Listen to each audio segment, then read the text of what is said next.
Hello, this is Martin Gore from Depeche Mode. Hi, this is Dave Gahan from Depeche Mode, and you are listening to My Nerd World. And welcome to it, Depeche Mode, the podcast. I'm your host, Jon Justice. Thank you so much for checking out another episode. As always, if you'd like to email me, TalkShowNerd@gmail.com. And if you want to support my nerd world and the Depeche Mode podcast, and you happen to enjoy science fiction, I hope you'll head on over to Amazon.com and check out my 7-book completed series, science fiction series, EMBARK, available in ebook, Kindle Unlimited, paperback, hardcover, and audiobook. So this week, sort of dovetailing off of last week's best track from every album, I thought I'd give you my opinion of the ranking of the physical concert releases from Depeche Mode. I basically went, jotted them all down, put them in my ranking with my own rationale, and I figured I would share that with you and invite you via the email, or if you're enjoying the show on YouTube, to leave a comment there and let me know whether or not you agree or you disagree, and send me your thoughts. Many of you wrote in last week and gave me your own lists of what you think the best track from every album is. I'm going to share some of those with you in the listener feedback portion of the show. Before I dive into that, though, just a quick little note, and I know for most of us, Depeche Mode has been the soundtrack of our lives. Regardless of when you discovered the band, it seems to be a common theme among fans, and especially those fans that are as old as I am, having just turned 52 on July 8th. I mean, it really has been the soundtrack of my life, and the band has, and their songs have gotten me through all of the major pivotal moments in my life. Every single landmark in my 52 years since I first discovered them in 85 and as a 14-year-old, every single major moment in my life has some sort of attachment to Depeche Mode. I remember being in the hospital, right, for my first open heart surgery, and having the demos to Sounds of the Universe, and watching the video on the European show where they lip sync, and hearing the full production version of Wrong for the first time. And I could spend the entire podcast time, adding in Depeche Mode to all my different life's experiences. I bring this up because right now we're in this incredibly, I find it fascinating. It's tumultuous, to say the least, especially here in the United States. This has been the craziest presidential election cycle that I've ever covered in my 20 years of being a news talk show host, certainly within the full 28 years of my being on the radio, and probably the nuttiest of my entire life. When Memento Mori came out a couple of years ago, the album struck a chord with me personally. We were all saddened by the passing of Fletch so suddenly. And then a matter of months later, I lost my best friend and my partner on the radio, Drew Lee.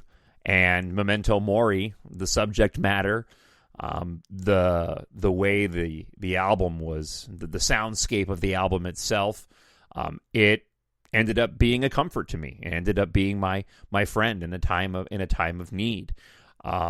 And something that I could relate to with the band members, having lost one of their best friends.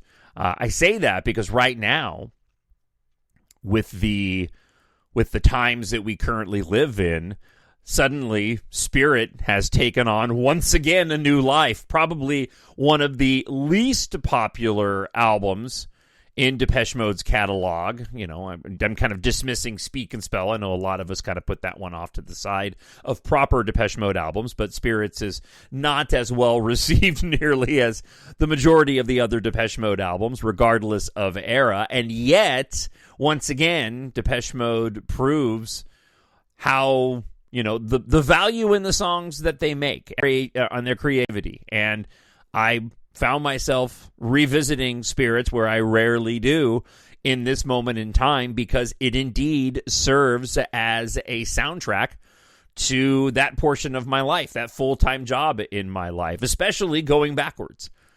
The political nature of the majority of the tracks on that album. Of course, that was being crafted at a time when we were also going through, a different tumultuous time in terms of presidential elections. I would certainly look at this time period now and say things have gotten crazy just in the minutes that I was getting ready to start the show today. And I think it speaks again to the power and creativity of Martin and Dave and those other members of the band that came before them. So I just wanted to share that with you because Going Backwards was always one of my favorite tracks off that album anyhow. Needless to say, in this moment in time, whether it's Fail, there's a number of tracks off that album that really do seem to fit the soundtrack for me as I'm driving in preparing to do my weekly radio show. All right, so let's just break it down. It's interesting because when I went and put together the list of the DVD concert releases, I default to Blu-ray, but just for the sake of the podcast itself, I'm saying best DVD concert releases. I was actually surprised that really we're only looking at 6. I'm not including The World We Live In and Live in Hamburg because we haven't received a proper DVD release of that. I'm also not including Depeche Mode 101, although I will talk about it once I get through my my list of the 6 physical releases. So in order from the oldest to the more recent, you have Devotional, One Night in Paris, Touring the Angel, live in Milan.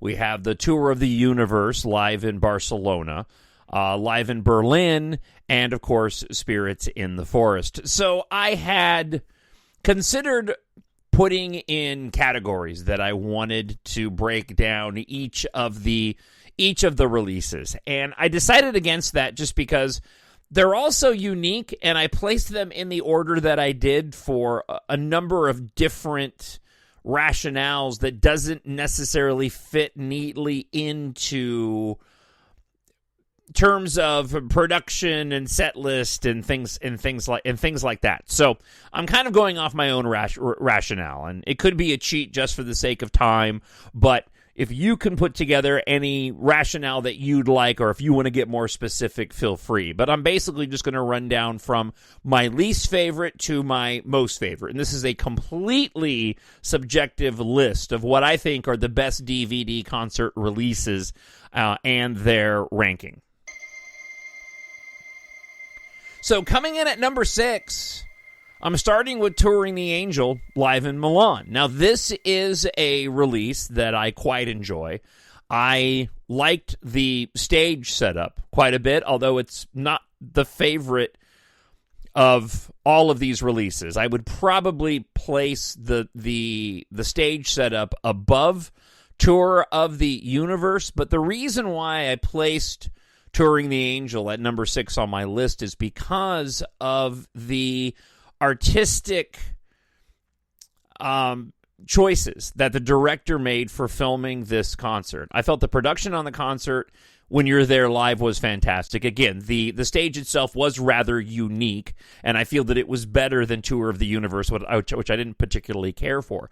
But unfortunately, the director for Touring the Angel made such strange choices for the way that he ended up filming the live experience that it stripped away the power of a typical Depeche Mode show. It gave you a completely different experience. Now, I have gone back and watched all of these, so there's not a one here. Well, there's one that I kind of avoid, and I'll explain why here in just a moment.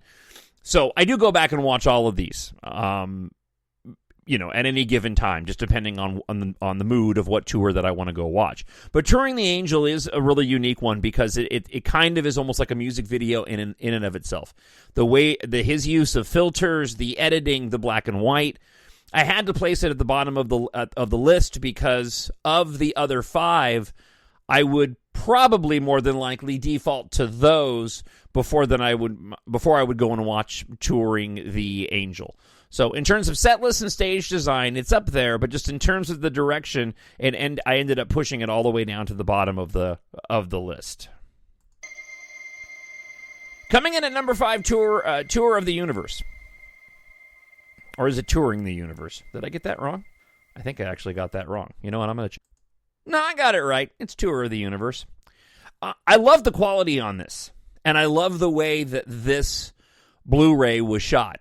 It is one of the best filming.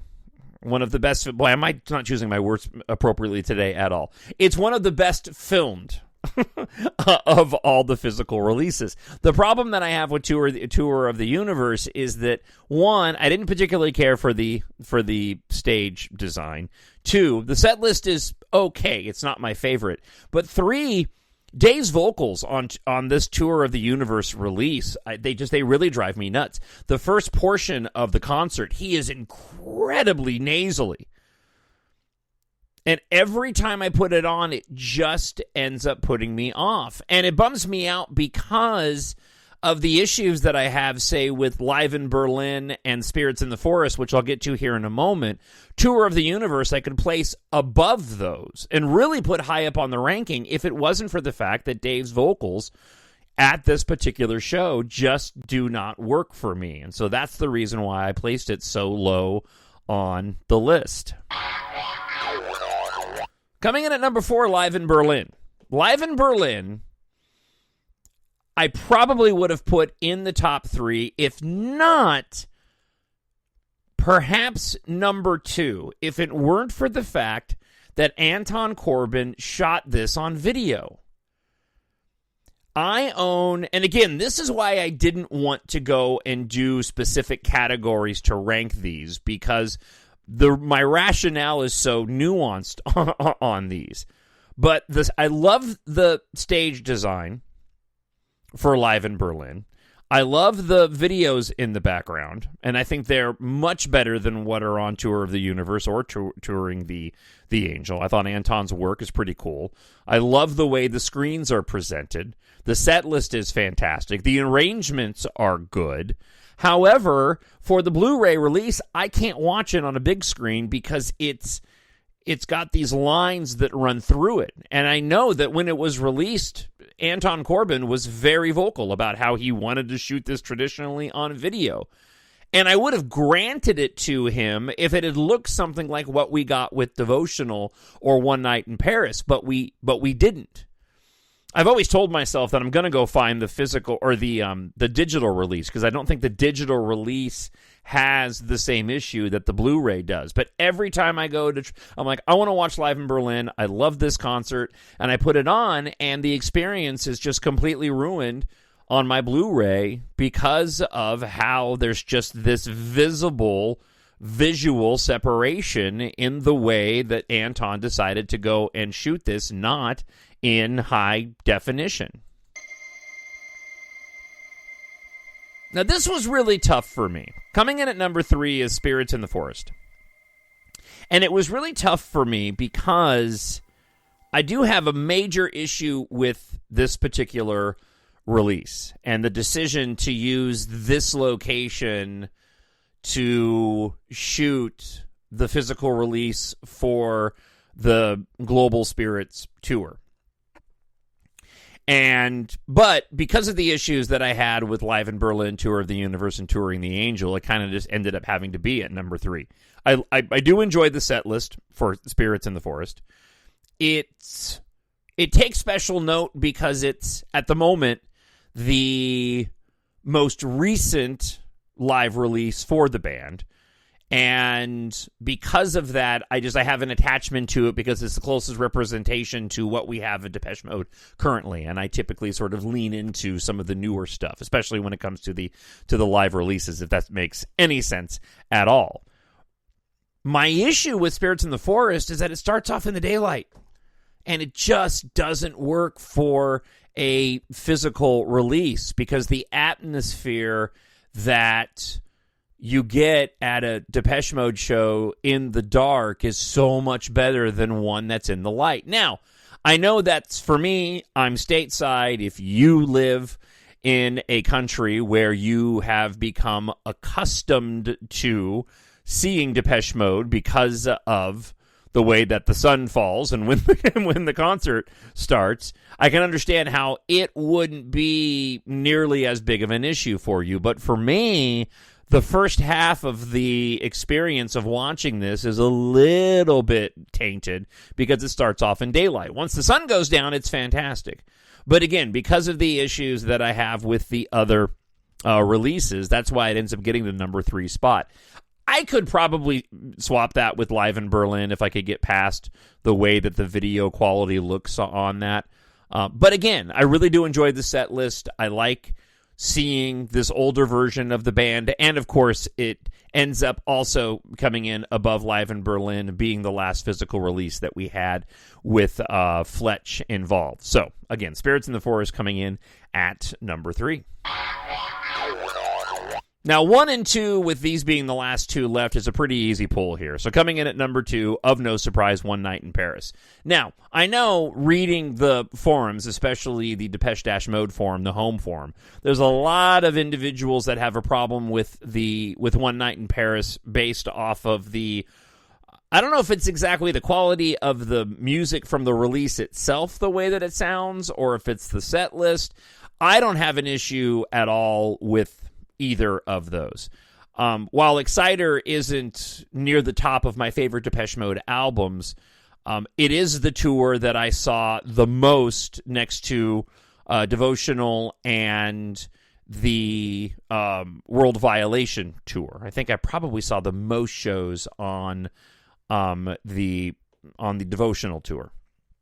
But the Exciter tour, I saw my fair share of shows as well. And there's just something about that particular tour that I love. It's not the most complex in terms of stage design, but I really enjoy Anton Corbijn's videos on the Exciter tour. There were some changes that were made to the set itself early on after the first legs of the tour, and I know that they made some changes.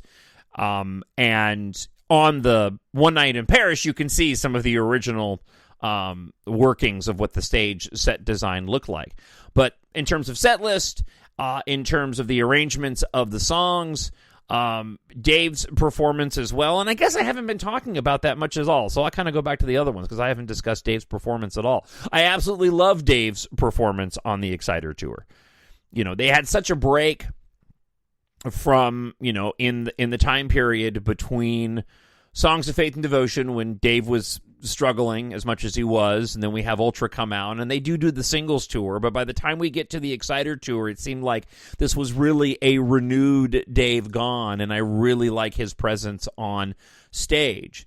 Spirits in the Forest is probably my least favorite Dave Gahan performance on stage, but the other pluses in that particular release outweigh that sort of sleazy vibe that Dave has with his ridiculous mustache, which doesn't work well either. I don't know, maybe I will put Live in Berlin above Spirits in the Forest, because I do like Dave's performance in Live in Berlin. Again, Tour of the Universe, his voice just isn't good, and on Touring the Angel, it doesn't focus enough on him alone. Dave alone is an exciting enough performer. You don't need to add all the special camera trickery that they did for that release to make it exciting, because Dave is already exciting. One Night in Paris was the first tour that I went to with my wife, Melinda, and we went to several shows together. As a matter of fact, I kind of think that's the only tour that we ended up. I don't think she went to the other tours with me after that. So that's the only tour that she went and ventured out with. We ended up having children after that, and I'm pretty sure that she just kind of pieced out and didn't want to go do the shows anymore. But I really, really like One Night in Paris. And of course, it was an easy pull. Devotional comes in at number 1 for just everything that Devotional is. It is just a fantastic piece of filmmaking. The set list is about perfect. Dave Gahan, while it is a very unique Dave Gahan, our long-haired, skinnier, goateed Dave Gahan, His performance is exceptional. It is the one that I go back to most often whenever I want to go watch live Depeche Mode, and I absolutely love it. It's simply fantastic. I'd love to go see it on the big screen. Now, when it comes to Depeche Mode 101, I didn't include it into the rankings. So again, Devotional number 1, One Night in Paris 2, Spirits in the Forest 3, Live in Berlin 4, Tour of the Universe 5, and Touring the Angel at 6. When it comes to Depeche Mode 101, I simply didn't include it because while we get on the box set, and I think it came with the DVD, we do get the sort of extended show. It wasn't ever intended, at least in my opinion, when that was released, it was intended to be the documentary that had the concert footage. It wasn't released specifically by itself as here's the entirety of the concert. And while I enjoy the work of D.A. Pennebaker, I think the other releases were shot specifically to provide you with this in-concert experience based off of the director of those releases. And so because it wasn't necessarily an official release, I left it out of the ranking. If I were going to include Depeche Mode 101 in the ranking, I probably would have shoved it in at number 3. Just the live portions of what we got in the box set behind Devotional and One Night in Paris. We don't get a complete show with it, so it's really hard to kind of judge it. And if I were forced to have to take one concert release, just the concert, not the movie, over another, I probably would pick One Night in Paris over just the concert footage in 101. Now, that being said, if I were including the entirety of 101 in my list of just physical releases in and of itself, which isn't fair because we have the other video releases, but Depeche Mode 101 is unique in and of itself. We do have Spirits in the Forest. I would probably put Depeche Mode 101 in just behind Devotional. It certainly is better than the Spirits in the Forest movie. That I've gone back and watched before, but I don't feel that is nearly on par with 101, and neither is the Alive in Berlin documentary that Anton Corbijn did. I enjoy watching those, but to me, Depeche Mode 101 is on a completely different level than the other ones. So there you go. It was a bit rambling. I hope you enjoyed it. I'd love to hear from you. It's all far off the mark. I know friend of the show, Matt, we're going to hear from friend of the show, Jon Justice here in the listener feedback. But friend of the show, Matt, I think our best of tracks off of every album were just about identical, and I'm interested to find out whether or not that ended up being the same case with our DVD concert release rankings. So with that being said, let's get to your listener feedback this week. All right, first one comes from David Thielfolt. Writes this: driving to work this morning, listening to your podcast. Excellent as usual. You're not allowed to go on vacation anymore. Thursdays aren't the same without you, LOL. Thanks for that. Anyways, here's my top song off of each album. Photographic, Sun in the Rainfall, Everything Counts, Stories of Old, Stripped, Strange Love, Policy of Truth, Barrel of a Gun, The Sweetest Condition, nice, Suffer Well, In Sympathy, even nicer, Should Be Higher, Scum, Interesting, and People Are Good. As always, thanks for what you do, my man, David Thielfolt.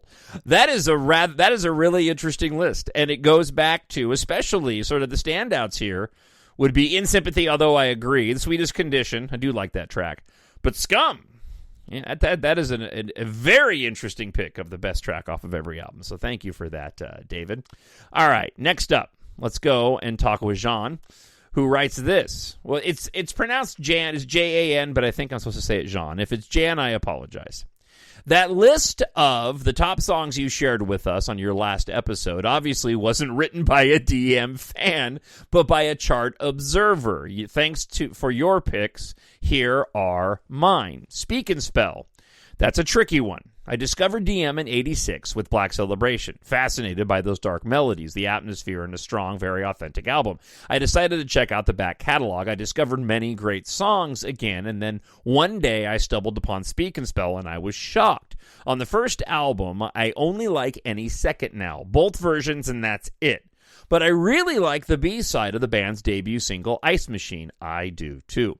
Probably because of the fantastic cover by Royce Aesop with Suzanne Sundfør.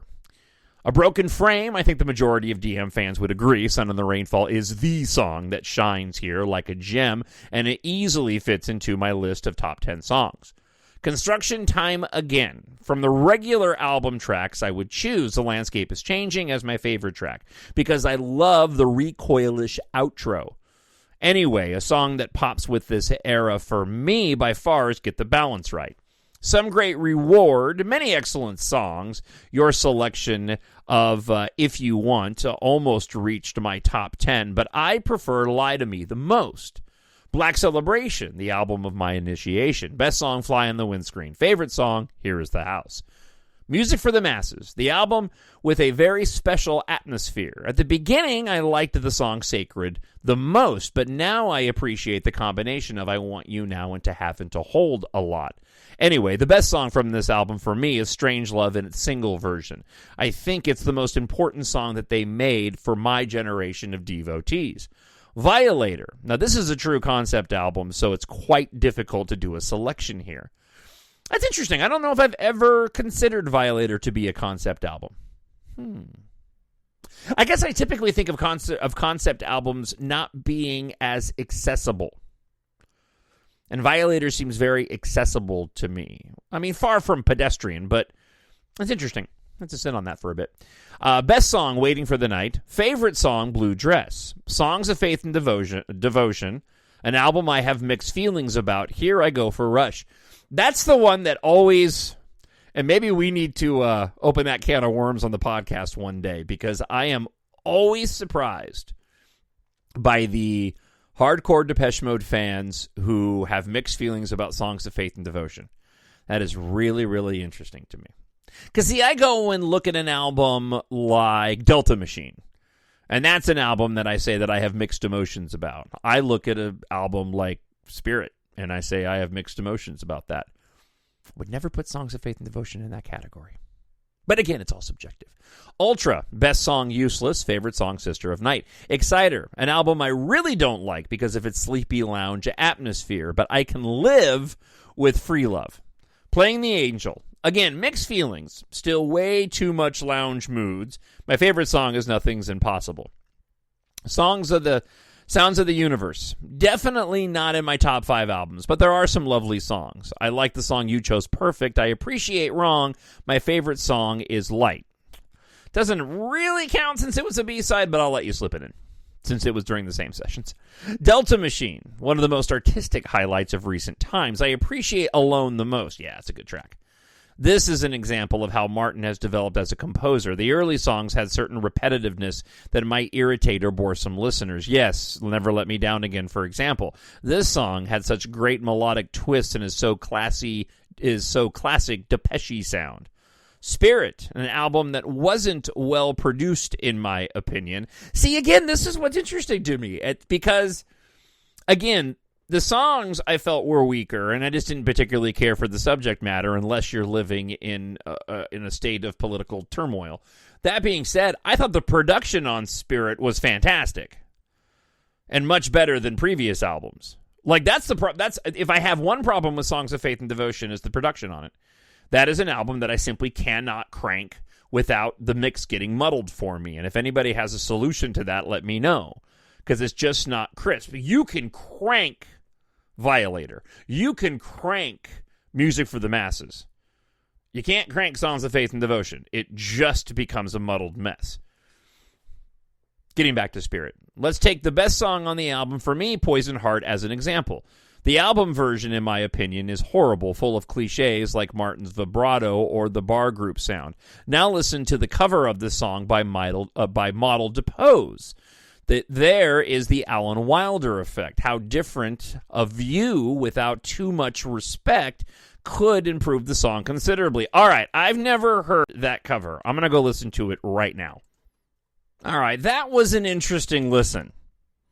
I may have to go and listen to it again. It's so far removed from the original version that it's tough to go and make a comparison. But I understand what you're saying of taking that song, Poison Heart, and putting it and turning it in a different direction, giving it more of an upbeat spin by Model Depeche. Now, that being said, my biggest issue with it would be that my favorite part of Poison Heart is the breakdown where Dave gets into and it slows down and does "We've been walking far too long this icy road." That part just guts me in the best possible way every single time, and I much prefer the Depeche Mode version to this cover version. But it's interesting, too. I was completely unaware of this tribute album, Universe Spirit, a tribute to Depeche Mode, various artists.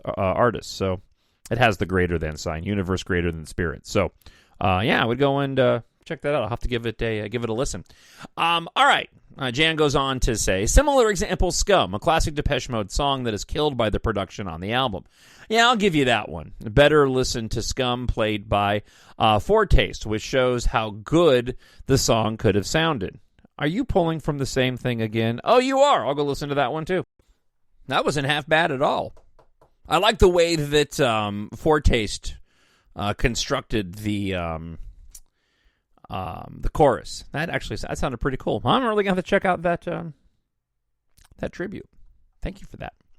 All right, and lastly, Memento Mori. A glorious return, hopefully not the last. This album is full of great, fine-sounding songs that is crowned for me by Always You. Cheers. Thank you very much. I appreciate that. And then we hear from a friend of the show, Jon Justice, John. Always good to hear from you, sir. Sorry I missed your phone call recently. Speak and Spell, Photograph. I agree with you. A Broken Frame, Sun in the Rainfall. We also agree. Construction Time Again. Told You So. Some Great Rewards, Stories of Old. People Are People, U.S. release. I see what you did there. Get the balance right. Nicely done. Catching Up with DM. Shake the Disease. Black Celebration, but Not Tonight, U.S. release. Music for the Masses, Strange Love, Blind Mix. Violator, Enjoy the Silence. Songs of Faith and Devotion, In Your Room. Ultra, Home, but a tough choice. Exciter, When the Body Speaks. That's an interesting one. That was a bedtime track. I've mentioned that before on the show. That was a going to bedtime track for me for a while. Let's see. Playing the Angel. Precious, Sounds of the Universe. Wrong, Delta Machine, Should Be Higher. Man, I Want to Desperately Love Should Be Higher. Have I ever talked about this? I'm sure I have. I don't remember when it was, but I'll bring it up now. I Want to Love Should Be Higher so much. Should Be Higher should be like one of the best Depeche Mode songs ever. I just can't handle when Dave goes high pitch in that. I've almost wanted to do an edit. Your love, attractive and the truth, love. I just can't. It just doesn't work for me at all. It sounds better than what I just did, but... Spirit, Going Backwards, Memento Mori, Before We Drown. This was fun, but a lot of tough choices for sure. Jon Justice. Great to hear from you. And thank you to everybody who wrote in, even if I did not get to your emails this week. All right, listen, that wraps up this week's show. I wish I had some news to share, but unfortunately I don't. But I hope that you enjoyed the listen nevertheless. And again, you love Depeche Mode, but if you also like to read science fiction, I hope you will treat yourself or maybe bless a friend or a family member with sci-fi. My series is set in the future, where air and space flight culture has replaced car culture. It is inspired, in part, by Depeche Mode, life in the so-called space age, the world we live in, and life in general. Depeche Mode plays a large part in the underlying themes of the story. The main character is a massive Depeche Mode fan at a time when the music of the 80s through the 2000s is nostalgic and popular among the characters in the story, much like what Ernie Klein, who I give mad props to, did with Ready Player One. That's what I was inspired by. The stories feature references to Depeche Mode, both direct and indirect, while telling an exciting science fiction space opera saga. While Earth faces its end, the fight to rule the stars begins. When Taft Guardia agrees to help fellow hotshot starfighter pilot Keitha Morrow investigate a cryptic message from her late aerospace engineer father, they embark on a mission to uncover the truth behind her father's mysterious death and a looming planet-wide industrial catastrophe. With rival mega-corporations D-Corp and Enercon on the brink of war, during a global evacuation, Taft and Keitha must race to uncover the key to saving humanity and each other from annihilation before it's too late. Go and pick up EMBARK Book 1 today. If you like your science fiction to be epic, filled with cool technology, a little bit of romance, and a lot of action, EMBARK is perfect for you. It is written for adults, but it's great for ages 11 plus as well. Pick up EMBARK Book 1 today, an ebook, free on Kindle Unlimited, hardcover, paperback, and audiobook. Amazon.com. Search for EMBARK, E-M-B-A-R-K, and Jon, Jon Justice. All right, I got to get back to work. But thanks for checking the show out. I hope wherever you are, you're happy, you're healthy, you're safe. God bless, and I'll talk to you again next week. Bye. Hello, this is Martin Gore from Depeche Mode. Hi, this is Gahan from Depeche Mode, and you are listening to My Nerd World.